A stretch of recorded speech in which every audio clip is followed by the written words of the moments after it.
श्रीदुर्गा सप्तश्लोकी। शिव उवाच देवि त्वं भक्तसुलभे सर्वकार्यविधायिनी कलौ हि कार्यसिद्ध्यर्थमुपायं ब्रूहि यत्नतः।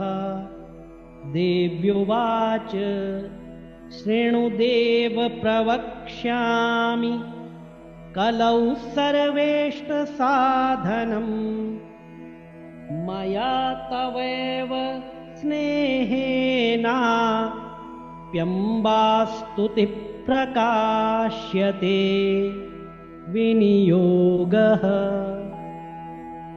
ॐ अस्य श्री दुर्गा सप्तश्लोकी स्तोत्रमहामन्त्रस्य नारायण ऋषिः अनुष्टुप् छन्दः श्रीमहाकाली महालक्ष्मी महासरस्वत्यो देवताः श्रीदुर्गा प्रीत्यर्थं सप्तश्लोकी दुर्गा पाठे विनियोगः।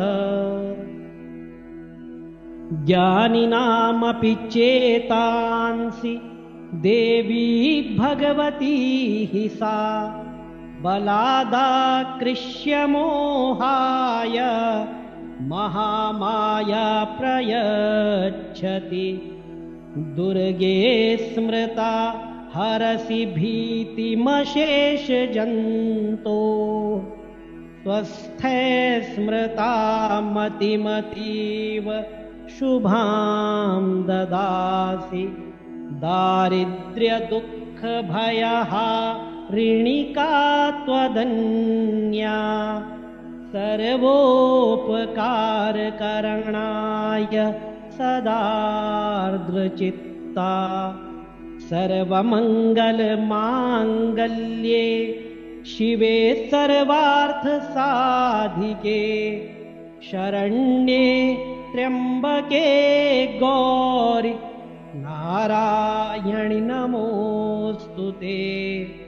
शरणागत दीनार्त परित्राणपरायणे